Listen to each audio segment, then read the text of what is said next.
very special guest with us. So I'm going to go get him.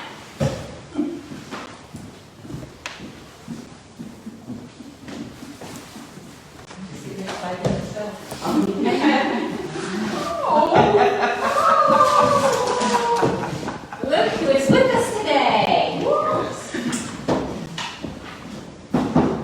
So who knows who this is? Yes, Reverend Jennifer. Might this be St. Nicholas? This is St. Nicholas. Yay! St. Nicholas. I love that.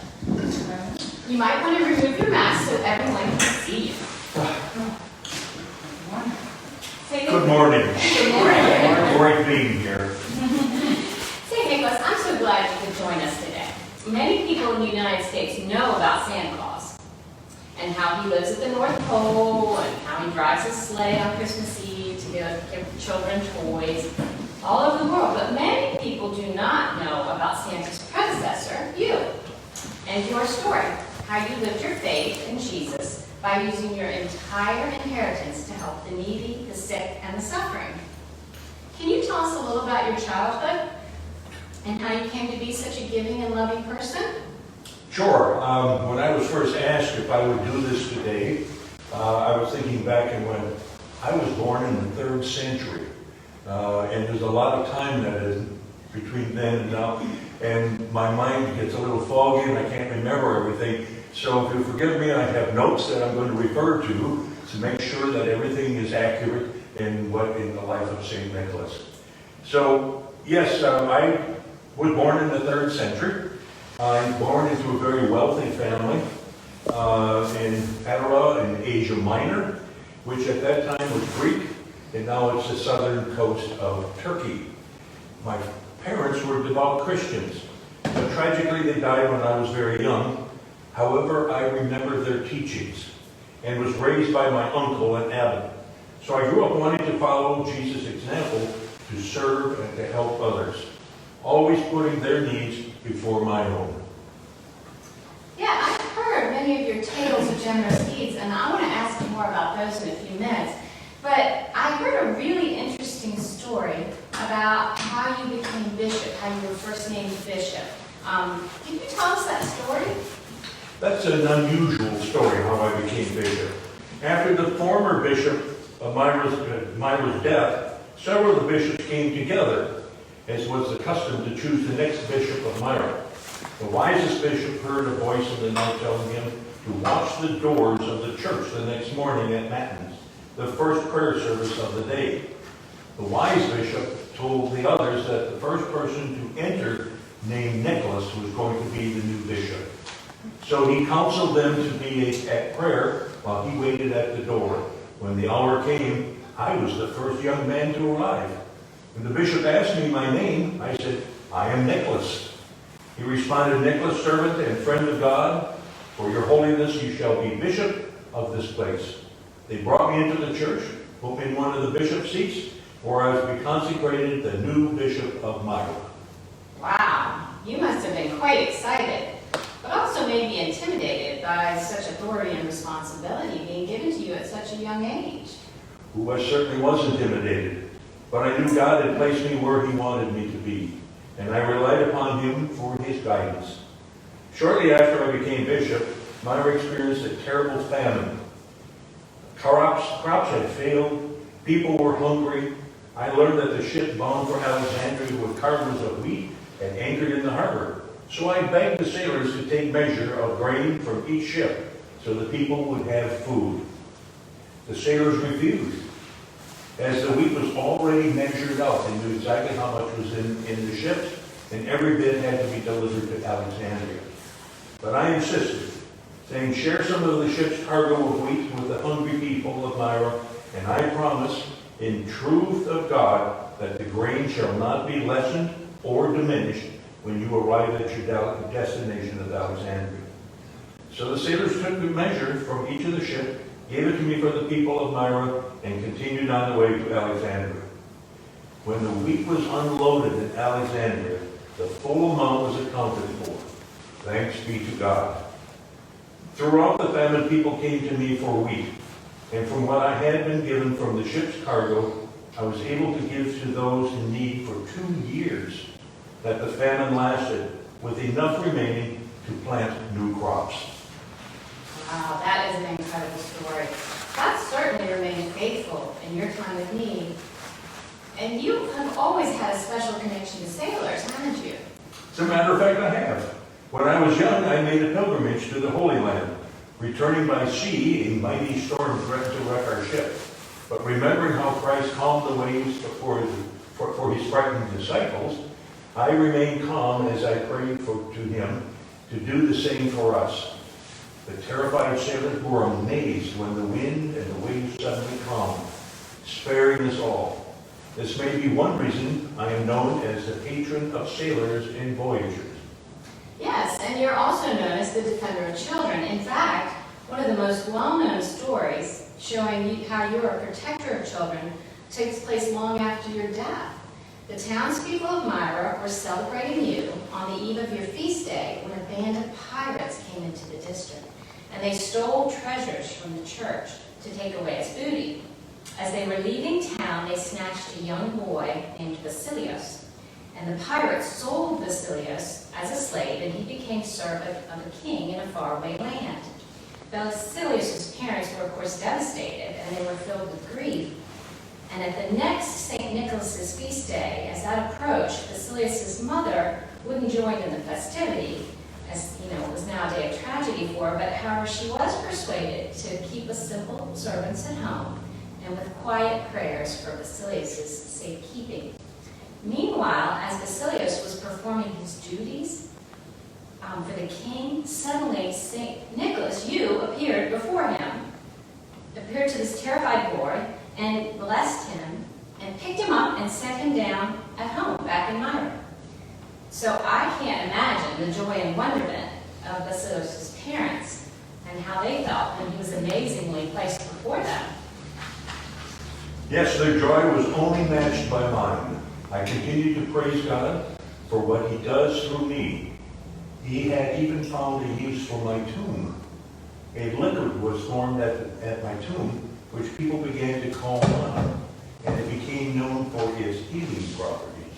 Yes, your tomb became a popular pilgrimage site for over 750 years, as reverence for you grew and spread throughout the Christian world. During your life, you were known for your generosity, and you often seemed to wish to remain anonymous when offering your gifts. Can you tell us perhaps your most well-known story in which you helped 3 daughters in crisis? Yes, I would rather the recipient of my gifts praise God for an unexpected blessing that was bestowed any credit on me, but I cannot help but act when I see sufferings that I might be able to alleviate in some way. There was a poor man with 3 daughters. In those days, a young woman's father had to offer prospective husband something of value, a dowry. The larger the dowry, the better the chance that the young woman would find a good husband. Without a dowry, a woman was unlikely to marry. This poor man's daughters without dowries were destined to be sold into slavery. I heard of this man's plight, and I had pity on his 3 daughters. So on 3 different occasions, I tossed a bag of gold that could be used for the young woman's dowries through an open window in their house. The bags of gold happened to land in stockings left by the fire to dry. That story not only illustrates your generosity, but it also might explain to children why children this day still leave their stockings for Santa Claus to fill on Christmas Eve. Santa has certainly taken his cues from your life. Like Santa, I know you enjoy giving gifts to children, though your gifts tend to be in the form of good things to eat rather than toys. Yes, fruits like apples and oranges, delicacies in my time are my favorite gifts. I'm also particularly fond of giving cookies. Ah, yes, cookies. Many people like to commemorate your feast day on December 6th by making cookies in your image. And I have some of those here today.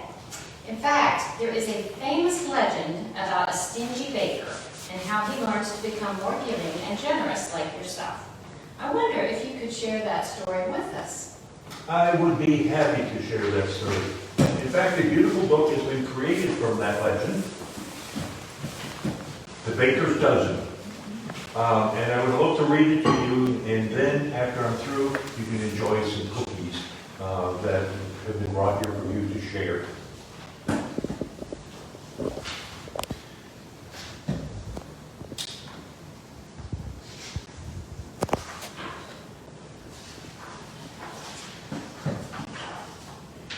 In the Dutch colonial town, later known as Albany, New York,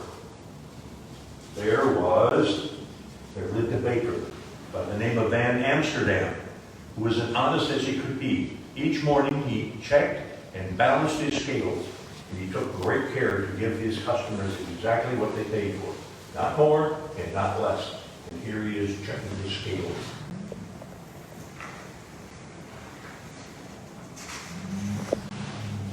Van Amsterdam's shop was always busy because people trusted him and because he was a good baker as well.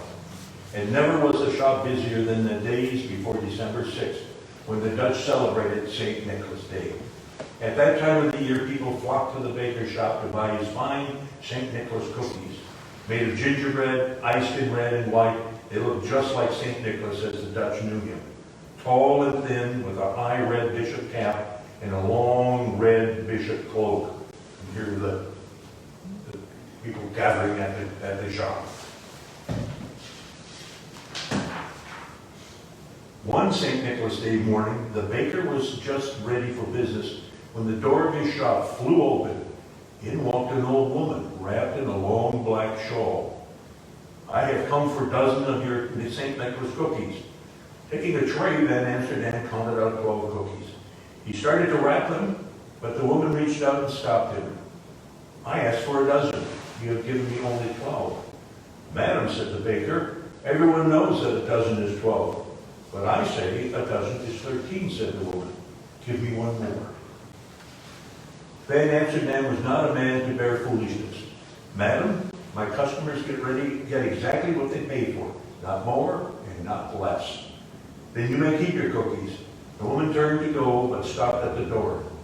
"Van Amsterdam, however honest you may be, your heart is small, your fist is tight. Fall again, mount again, learn how to count again."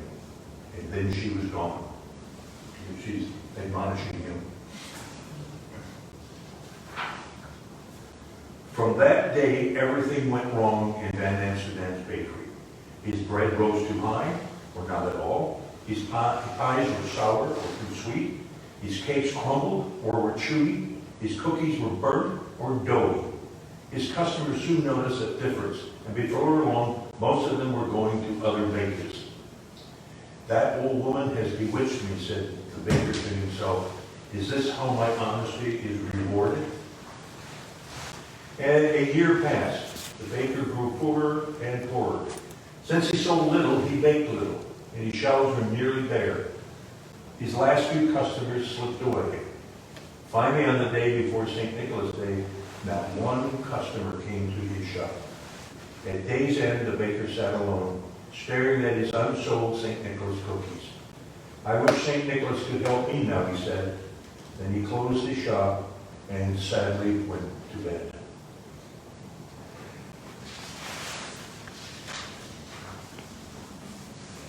That night, the baker had a dream. He was a boy again, one in a crowd of happy children, and there in the midst of them was St. Nicholas himself. The bishop's white horse stood beside him, its baskets filled with gifts. Nicholas pulled out one gift after another and handed them to the children. But Van Amsterdam noticed something strange. No matter how many presents Nicholas passed out, there were always more to give.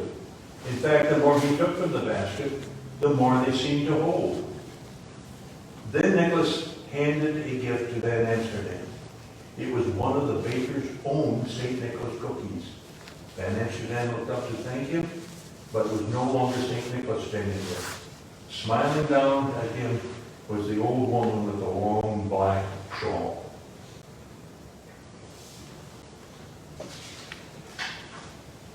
Van Amsterdam woke with a start. Moonlight shone through the half-closed shutters as he lay there thinking. "I always give my customers exactly what they pay for," he said. "Not more, not less. But why not give more?" The next morning, St. Nicholas Day, the baker rose early. He mixed his gingerbread dough and rolled it out. He molded the shapes and baked them. He iced them in red and white to look just like St. Nicholas, and the cookies were as fine as any he's ever made. And here he is hard at work getting his cookies ready. Van Amsterdam had just finished when the door flew open. In walked the old woman with the long black shawl. "I have come for a dozen of your St. Nicholas cookies." In great excitement, Van Amsterdam counted out 12 and one more. In this shop, he said, "From now on, a dozen is 13. "You have learned to count well," said the woman. "You will surely be rewarded." She paid for the cookies and started out. But as the door swung shut, the baker's eyes seemed to play a trick on him. He thought he glimpsed the long tail end of a red cloak. As the old woman foretold, Van Amsterdam was rewarded. When people heard he counted 13 as a dozen, he had more customers than ever. In fact, Van Amsterdam grew so wealthy that the other bakers in town began doing the same. From there, the practice spread to other towns, and at last through all of the American colonies. And this, they say, is how 13 became the baker's dozen, a custom common for over a century, and alive in some places to this day. Baker's dozen. Thank you. Wonderful story. So I have something for you, St. Nicholas, for coming to be with us today. And I know you have another gift for people here. So you want to pass that bag around. Just grab out those ornaments that you can take home with you. So I hope that you enjoy this. Can you open it for us? Sure.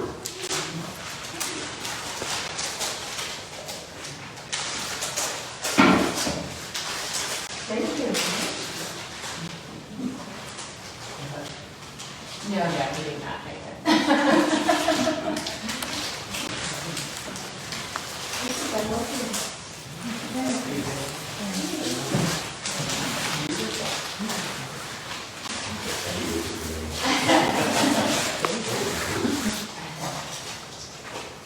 So I thought it'd be nice if you had a little memory of your time with us.